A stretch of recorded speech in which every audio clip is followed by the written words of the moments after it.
Kids do not watch cartoons anymore. And no, this isn't just another back in my day rant. That's not what it is. I genuinely think something has changed in recent years because when we were growing up, cartoons weren't just for entertainment. They actually helped shape our routines. They gave us something to look forward to every week. They gave almost every kid a shared childhood. But somewhere along the line, Saturday morning cartoons managed to disappear without any of us noticing. Suddenly, waiting all week for a new episode disappeared. Even sitting in front of a TV with your siblings disappeared. And I don't think that we just lost cartoons. I think we actually lost a small part of childhood. So what happened? Let's talk about it. Because cartoons were never just cartoons. Now, before anyone says, bro, you're just being blinded by nostalgia. Well, maybe I am. But I genuinely don't think this is just nostalgia speaking. Because cartoons were never just something to kill time. They were actual routines. Every Saturday morning almost looked exactly the same. You would wake up before your parents and then you rush to the living room to grab the remote before anyone else could, and immediately you start flipping between Cartoon Network, Nickelodeon, Disney Channel, trying to figure out which station had the best lineup for that morning. Sometimes you'd see Ben 10, sometimes the Powerpuff Girls, sometimes SpongeBob, Totally Spies, Winx Club, whatever it was. It didn't matter the cartoon because the experience itself was actually fun. And that's something that we have quietly lost as a society because today kids do not really gather around one screen anymore. Everyone has a screen these days. They have their own phone, they have their own iPads, their own Netflix profiles, their own YouTube and TikTok algorithm. Even inside the same house, people are watching completely different things. And that's a much bigger change than we even realize. One of my earliest memories as a kid is me and my brothers rushing to finish eating our food so we can watch the Teenage Mutant Ninja Turtles because we weren't really allowed to eat in the living room while the cartoons were on. So we had to really finish eating our food in like 5 minutes so we can go watch the episode before it was over. Bro, those were really good times me and my brother shared, honestly. Because cartoons, they didn't just entertain us. They gave us a lot of shared memories. And those shared memories existed because something else was able to exist as well. Something that today's internet has managed to completely erase, which is waiting. I remember how much waiting used to make things more exciting and more fun. And this is something I don't think today's kids will ever fully understand because back in the day, you couldn't just watch whatever you wanted whenever you wanted it. If your favorite cartoon came on at 5 p.m., you better be sitting in front of your TV by like 4:50 because if you've missed your cartoon when it aired, you've missed it forever. And your only hope is to pray that they rerun that same episode later that week, or maybe just go on YouTube to look for the episode recap or something. And honestly, this made the whole experience 10 times better because new episode felt like events because you would spend the whole week with your friends talking about them. At school, your friends would say, oh, did you see yesterday's episodes of so-and-so? What do you think is going to happen next Friday? Everyone was watching the exact same thing, so everyone had something to look forward to. The anticipation made ordinary weeks feel exciting.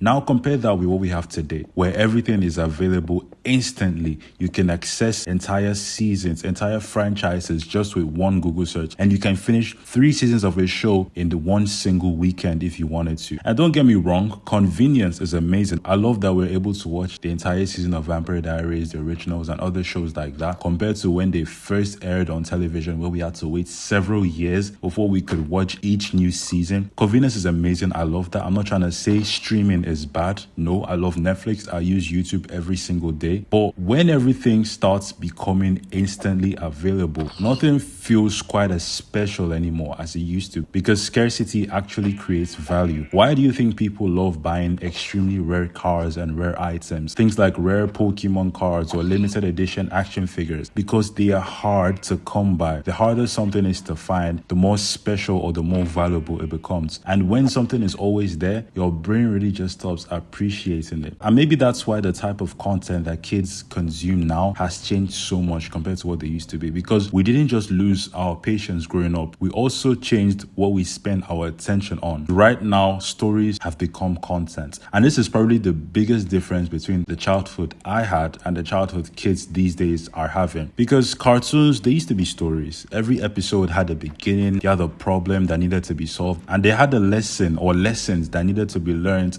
at the end of each episode. Each episode, we saw characters grow, relationships between characters changed. Even when lessons were really, really simple, they were still lessons. So things like don't lie, you have to take responsibility, believe in yourself, help your friends. Now compare that to what dominates children's attention these days. Infinite YouTube shorts, Instagram reels, reaction clips, pranks with meta glasses, skibbity toilet brain rot edits, random live stream highlights, 30-second dopamine hits, clavicular. Like, bro, I'm not saying content or YouTube is bad because I'm literally making a YouTube video right now. There are creators making incredible content out there, shout out to them. But the truth remains that the internet actually rewards attention, not necessarily quality. And unfortunately, a lot of low quality stuff gets a lot of attention these days. When we were kids growing up, you could walk into school on Monday and almost everybody had watched the exact same thing. Right now, things are really different. You could ask 10 kids who their favorite online creator is, and you're probably going to get like 10 different answers because every child's algorithm is different. One kid may watch a creator who makes Minecraft gameplay, or another one who watches Roblox. Another kid could watch Mr. Beast videos. Another one could watch streamers like Stable Ronaldo, Jinxie, Jason the Win, iShowSpeed. Like, everyone has their own algorithm. Like, everything is so personalized these days. It's just basically personalized entertainment, which is not a bad thing. It's really incredible how each person has their own feed tailored to their exact interest. But I think this creates fragmented childhood because kids are not growing up with one universal experience anymore like they used to. Kids are now growing up with millions of different algorithms. And I think that's one of the reasons childhood feels so much faster today than it used to feel, because there's almost no space left to slow down. Everything is just given to you at a really, really fast pace. Childhood right now involves a lot of endless stimulation. Think about cartoons back in the day. Think about how episodes used to work. You'd have like 22 minutes of a cartoon. You'd have a commercial break. You go back to the episodes, then another commercial break, then the episode ends. The TV schedule just moves on. The TV literally just told you that's enough of this cartoon for today. Go do something else. But today's apps never really tell you when to stop watching, because right now you have features like autoplay, or that feature on Netflix where when you're done one episode, it automatically plays the next episode. And it has things like recommending videos. Like, before you're done one video, YouTube's already recommending the next video for you to watch, and you're stuck in this infinite scrolling loop where the content never ends, which means your brain could never really catch a break. And I do not think humans were really designed for this endless stimulation, especially children. They are not built for that, because boredom is not always a bad thing. People love to act like being bored these days is a bad thing. It's okay to be bored. You don't have to have Subway Surfers and TikTok playing in the background, because being bored actually made us more creative, because we'd go outside, we'd play football, ride a bicycle, we'd draw, we'd make games that never even existed before.